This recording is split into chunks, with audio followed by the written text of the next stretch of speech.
Welcome to the B2B Growth Blueprint podcast, where we talk with entrepreneurs, founders, and leaders at B2B services, tech, and SaaS companies to learn the systems and processes they've used to create success for their business.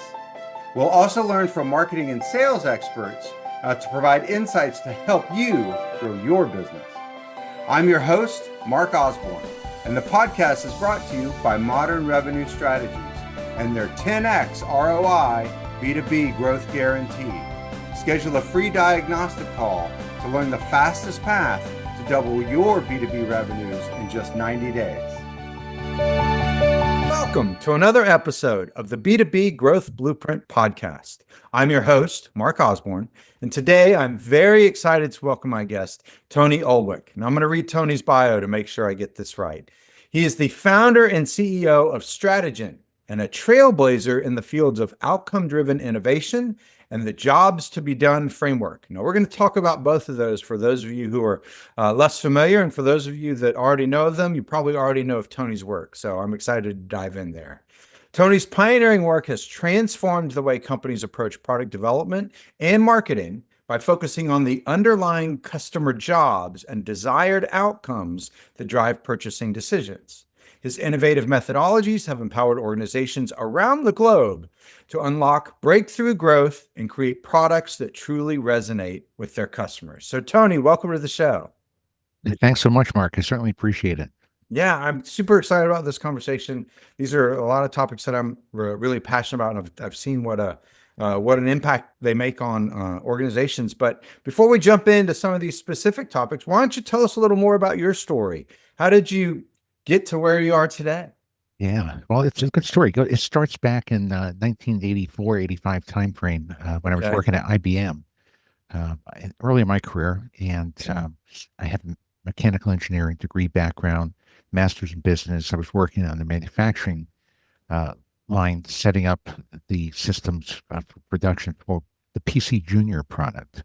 The PC Junior was IBM's entree into the home computer market, which was supposed to take over Apple and, really knock it out of the park. Instead, the day after the product was introduced, the headlines in the Wall Street Journal read, "The PC Junior is a flop." Now, of course, we didn't believe it, but it was, and it took us about a year to reconcile. And it was a $1 billion IBM failure. Wow. This got me very interested and wondering, how can a company like IBM, with all its vast resources, make such a mistake? Yeah. And I realized pretty quickly that it wasn't just IBM that had this issue. It was all companies. And it's not just back then. It's still happening today as well. And this is what got me very interested in a career in innovation. My goal's always been to, change the way the world innovates. Let's not suffer from these failures. Let's be able to create products that we know we're going to win in the market before we start developing them, not after we introduce them. There's no reason for that. So tell us about, sort of these frameworks that you've developed and used for years that allow companies to have a much better success rate as they launch new products and as they innovate in the market. Sure. So what intrigued me about that IBM story is how they knew right away that that product was going to be a failure. Right. It's like, well, how do you know the next day? Yeah. How they know the next day? Clearly they had some set of metrics they were using to judge the value of the product that we didn't use to build the product. But it did occur to me, like if we knew well in advance what metrics people are going to use to measure the value of our product, we could then create the product to address those metrics, and we'd have a winning product. Mm-hmm. That made sense, but I had no idea what those metrics were, how to get them, or even if that was possible. I studied all the techniques that were available at the time, like voice of the customer was pretty new, and conjoint, and house of quality. But what I discovered very quickly is that there really wasn't any comprehensive or cohesive process for innovation. And even today, it's piecemealed together. It's a lot of different tools and techniques that come from different paradigms that people are cobbling together, but they were never intended to work together, and they don't. And so the goal was to create a end-to-end innovation process that actually worked. Now, what occurred to me, this was probably around the 1999 timeframe. I'm sorry, 1989 timeframe. You've probably heard the quote, people don't want a quarter-inch drill, they want a quarter-inch hole, right? That's right. That's right. So I had read that quote a million times, and it finally occurred to me, well, if that's the case, why don't we study what people are trying to do? They're trying to create a quarter-inch hole, right? That's a process. And the engineering lights went off in my head and said, if we can study it as a process, well, then we can figure out what we need to measure and control to produce a predictable output. That's what we say in the manufacturing line, right? We measure all Yeah. these things as we go through it. There's automation to get the job done faster. There's statistical process control to make sure it gets done predictably. The Six Sigma to make sure it gets done with zero defects. And I thought, well, can't we do the same thing for products? People are trying to execute some process. Can we go to them and understand how they measure success and what they mean by faster and more predictable and without defects? And the answer is, yeah, you can do that. That's the basis for the whole philosophy. The philosophy is people are buying products to get a job done. That's the underlying process that they're trying to execute. And we can go study that underlying job and break it down into its component parts and figure out how they measure success in terms of faster, more predictable, better output, throughput, more convenient, more reliable, safe, right? All those terms, but how do they measure them, right? As they go about and get the job done. And what we're doing is we're really introducing people to a new set of customer inputs. We're not going to customers and trying to create a better drill, right? We're not asking them, what do you think of this drill? What feature would you add to this drill? How would you? We're not in solution space, right? We moved it all into problem space. What are you trying to accomplish, right? Independent of the solution that you're using. How do you measure success independent of the solution you're using, right? And the beauty of this is the job that people are trying to get done is stable over time. People have been trying to create quarter-inch holes forever, or parents trying to pass on life lessons to children. That's a group of people getting a job done. Yeah. People have been trying to do that forever. So let's understand the process they're trying to execute in terms that we can keep tweaking year after year as technology comes along to get the job done better, more predictably, without defects over time. So this is the foundation behind outcome-driven innovation. We call those metrics the customer's desired outcomes. Mm-hmm.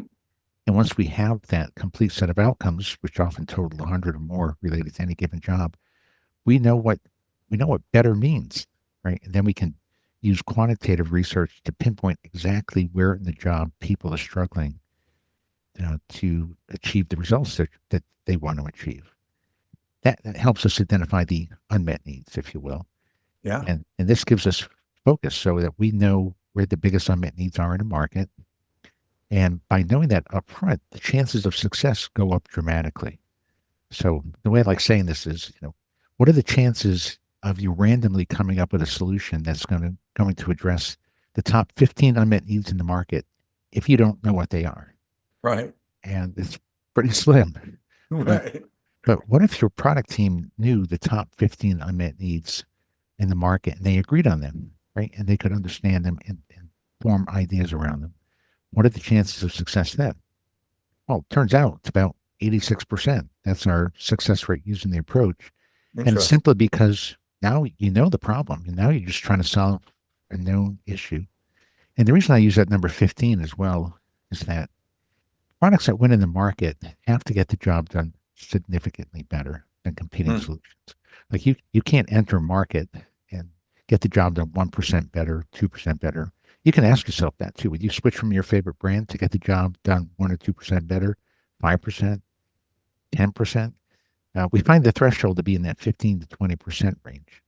So if you're going to make headway in a market, you have to make significant headway. And it's often the case, it's often the case that entrepreneurs will start out with an idea on how to get the job done a little better, right? And they maybe may have some initial success, but it's short-lived, right? And then they don't know where to go from there. It's because of this, right? It's you have to be able to get the job done significantly better and keep improving over time. Right. It's dynamic. You set up such an interesting, sort of strategic approach, which I think is worth kind of diving into a little bit. But there's the famous quote where Henry Ford says, "If I asked my customers what they wanted, they'd have said a faster horse," because the approach at the time was sort of a solution. Let me tell you what you need. Um, Whereas the jobs to be done framework sort of turns that and says, well, what you're really trying to do is get from point A to point B. What are different ways that you could do that? And how do you define success at achieving that? And that's the sort of the common, sort of pushback from companies when they're like, well, as an innovator, I don't need the voice of the customer because they would just tell me they would just want a faster horse. Whereas Yeah. I'm predicting what they want when they don't even know it because I'm creating a new marketplace. So for companies that are, really innovating on the cutting edge, bleeding edge of a new market, they're really addressing those innovators with, ideas that they haven't seen yet. How do they approach getting this insight on the jobs to be done in the mind of their customers? Yeah, Mark, you hit on something that I hear all the time, and it's really an obstacle to. It's one of the main obstacles to success. It's really a mindset shift because you use the quote. You said, Henry Ford says, "If I asked people what they wanted, they would have said a faster horse." And people walk away from that thinking, "Well, if people don't know what they want, why should I ask them? I'll just create Right, something and tell them what they want." Now, right. but let's analyze this for a second. What he's saying is people don't know what solution they want. He's not They know the saying problem people. they have. They got That's to get right. from point A to point B as quickly as possible. That's exactly it. That's the difference. Yeah, Yeah. people don't know what solution they want. We can agree on that. So don't ask them about solutions. When you talk to customers, you want to ask them about the job they're trying to get done and how they measure success along step of the way. Like what constitutes success from going from point A to point B?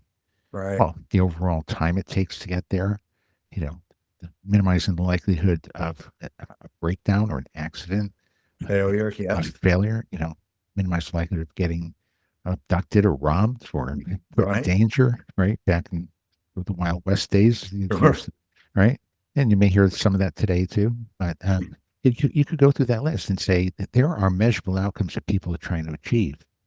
They know that, independent of the solution, right? And that's what we want to ask customers about. Let's let's understand all the metrics they use to measure success when getting the job done.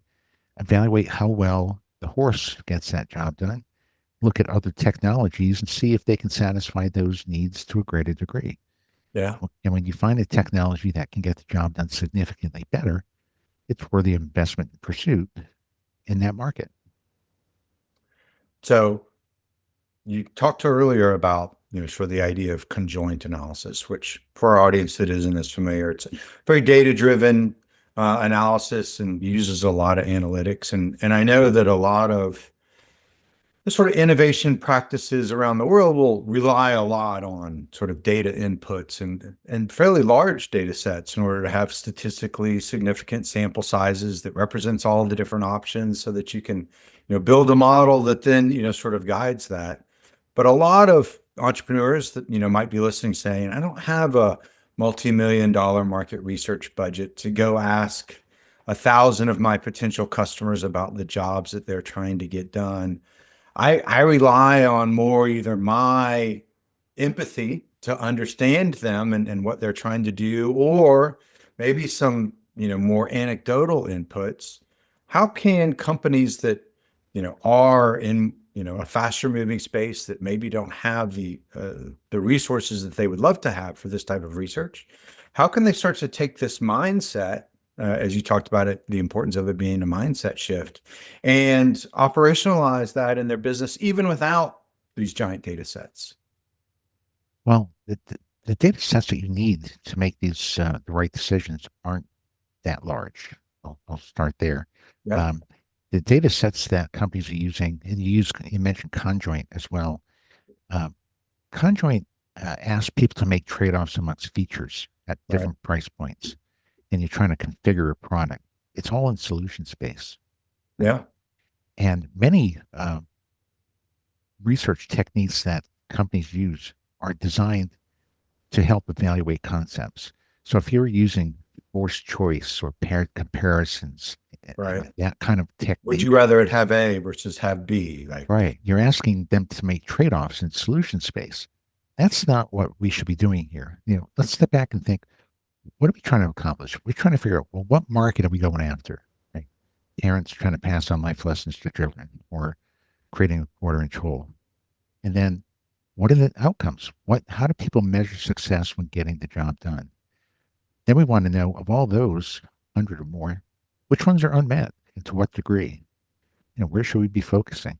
The next question is, are there segments of people with different unmet needs? Is this yeah. going to be a one size fits all solution?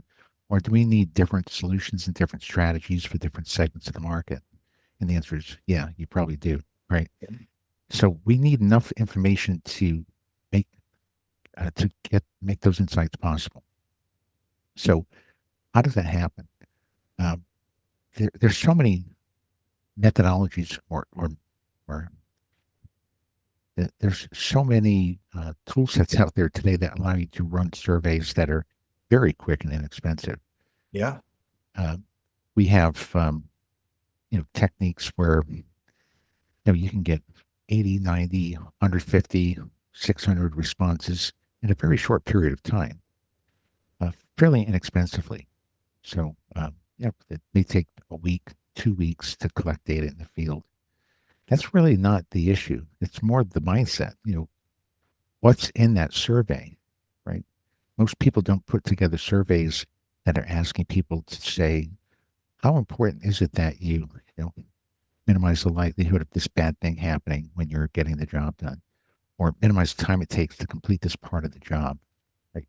Those are all outcomes, right? And what we're trying to do is to figure out which of those outcomes are really important to customers and which ones are very unsatisfied, well, which are important and very unsatisfied, right? And that becomes our focal point for creating more value. It's it's not the big hurdle that people make it. Right? There's so many technologies out there today that make it simpler.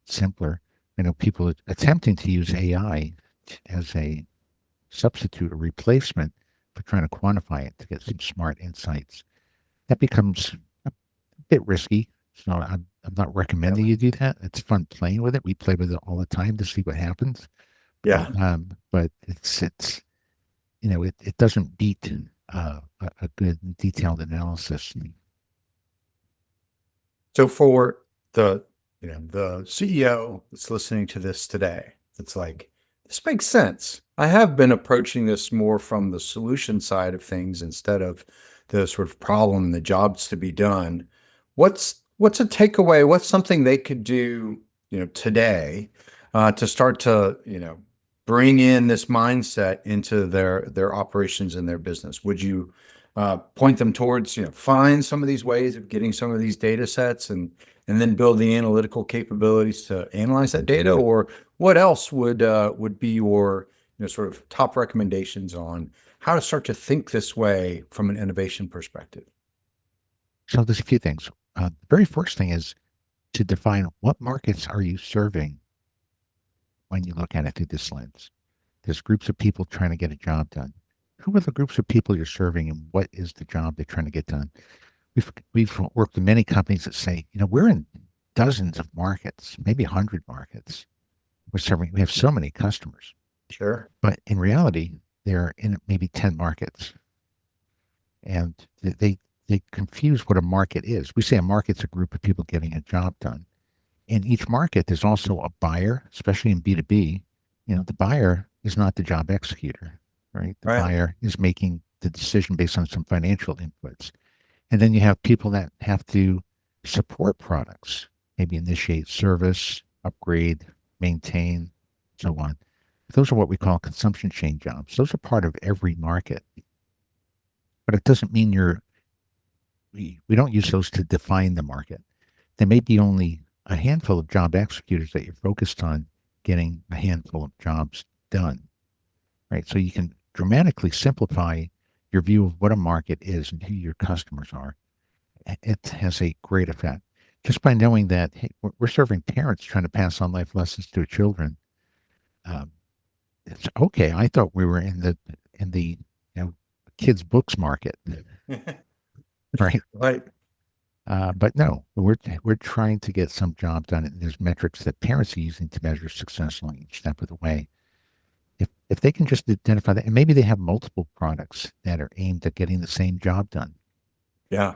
And so in many cases, we can run a research study and inform the entire portfolio of products because the portfolio is aimed at getting one job done, just in different ways with different use cases, potentially that kind of thing. So it can really go a long way. That's the first. But it can take some time to practice this technique and get good at it. So what we typically recommend to companies is that they let us lead the first project and show them how it's done. We call it that gold standard project. We've got 30 plus years doing this. Why don't you just do it once before you attempt to do it yourself? It's like playing the piano, right? We could show you what to do, but it's going to sound a little funky or feel a little weird, the first couple of times out of the box. So get that behind you and then learn from it and start building capability from there. But the real key, I'd have to say, is to get people on product teams to recognize the value of using this approach. I'll just give you some quick numbers. We Yeah. know that over 80% of product teams don't agree on the best way to define a market, the For best sure. way to define a need, the best way to prioritize unmet needs, or the way to segment a market. Now, if they can't agree on that, then how can they agree on the best solutions? And they can't. So what we're trying to get people to do is to get themselves focused in the right direction. We'll help them. Let's discover those top 15 unmet needs. So you're heading in the right direction. But what companies need to do is also get their team members to go in the same direction. Hmm. This is something we discovered years ago, and we've been creating better and better cohorts and training techniques. They're really aimed at not teaching the process so much. It's more about getting the data and explaining to teams the value of these outcome statements and how it's going to impact their ability to put a value proposition together or Mhm. a product concept together. Or look at the segments and explain to them how that's going to help them cover 100% of the market if they segment this way, because these are mutually exclusive segments of people that truly have different unmet needs. Right? Those are the really high value elements of the approach. Getting people in the right direction and the same direction is the key to success. You're going to win if you can do that. That's right. Right. Well, it's such an interesting and insightful summation of the job to be done, which is understand the right direction and then get everyone going there together. Like that's ultimately the success of an organization. It is, and it's really that simple. I sometimes tend to oversimplify things, but um, you could try to make this as hard as you want, but you're trying to create solutions that address unmet needs, right? There's only two inputs into this process: solutions and needs. Right. We just got to come up with solutions that address the right combination of needs. It's like solving a complex mathematical equation, right? Yeah. But with the formula, with the way we lay it out, you can do exactly that. You don't have to make it harder. There's other things that you have to consider. Yeah, you have to design it right. Yeah, it has to have a good interface, of course, right? These are all design issues. We're focused on what I like to call the fuzzy front end of innovation. It's everything before development, right? Mm. So that the product concept that you're going to go put into development is going to get the job done 15, 20% better or more. It is going to satisfy these top 15 unmet needs, right? And you can know that before you start developing it. Right. So you don't, So you can know on day one whether or not that IBM is going to be a flop or not. that is exactly right. And so you And can save, hopefully you know on day negative 60 if it's heading in the right direction or not, so you can make the changes before it hits the shelves. that's exactly right. You can save yourself a lot of embarrassment, a lot of rework, a lot of failure, a lot of humility, by doing executing the process in that fashion. And that's really what it's all about. It just requires a little different mindset shift, right? Let's stay in problem space, not solution space. Let's not fall for the quotes like the Henry Ford quote, right? Sure. We got to stay, uh, stay out of that solution space mindset, which is very hard to do. I think people just are naturally wired to think that way. Let's come up with solutions and go build them and see if they work. Right.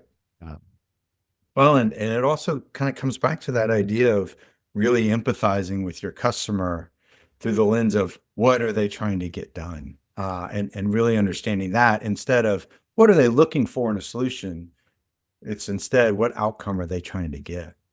yeah, exactly. Like when we did one of our first projects with Quarters Corporation years ago, the job was to restore blood flow in an artery. Okay.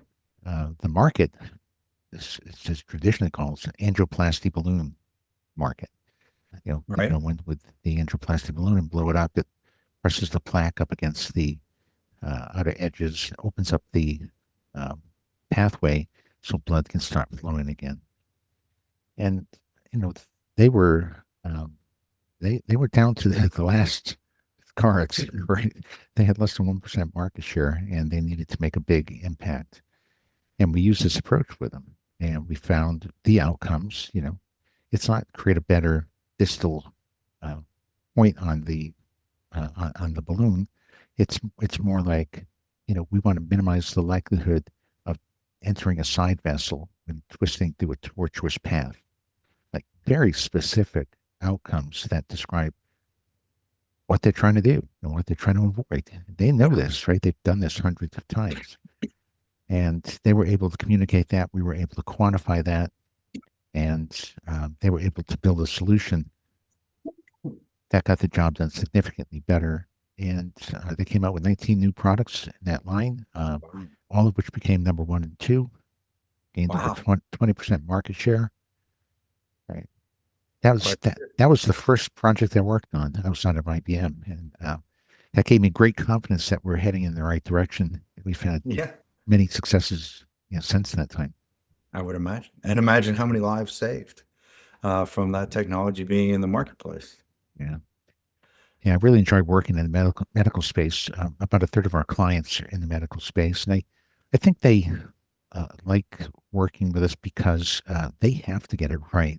Their product life, their development cycles with the regulatory constraints and all that can be 8-9 years. Right. So if they get it wrong, if they're putting the wrong product out there, they're going to miss 10 years of revenue, and they just can't And afford to make those mistakes. and not only that, but if it is a product that does more harm than good, or you can't sort of iterate on products and pivot if you're putting something out that could kill someone if it doesn't actually solve the problem well. Whereas a lot of things, putting holes in walls, we can experiment with a few different ways to do that, and if they're suboptimal holes in walls, it'll probably be all right. We can spackle over it, but not holes in arteries. No, no, there's a little room for error. Exactly. Well, Tony, you're such a font of wisdom, and I really appreciate you taking the time to come on and share some of that wisdom with our audience today. For those that have been listening and are excited about this concept, and maybe it's new to them, they want to learn more. What's the best way to engage with you and your team there at Strategyn? Well, you can go to our website at strategyn.com. I have a free ebook and a free audio book Oh, wow. at jobstobedonebook.com with Okay. hyphens in between the jobs to be done book. And of course, you could just send me an email at ulwick@strategyn.com, ULWICK, and I'll be sure to answer. Well, very generous of you to share your email address. And I know that's a valuable commodity. So thank you again so much for taking the time to come on the show today. Mark, my pleasure. Thanks for the invite. Talk to you soon. Thank you. Thank you for joining this episode of the B2B Growth Blueprint podcast. We hope you've gained insights to grow your business. If you enjoyed this discussion, please rate, comment, like on your favorite platform, and share to others who will find it useful. Do you know a CEO founder or leader at an early stage B2B services, tech, or SaaS company who would like to be a guest and share their story? Send us a note. Let's schedule a conversation.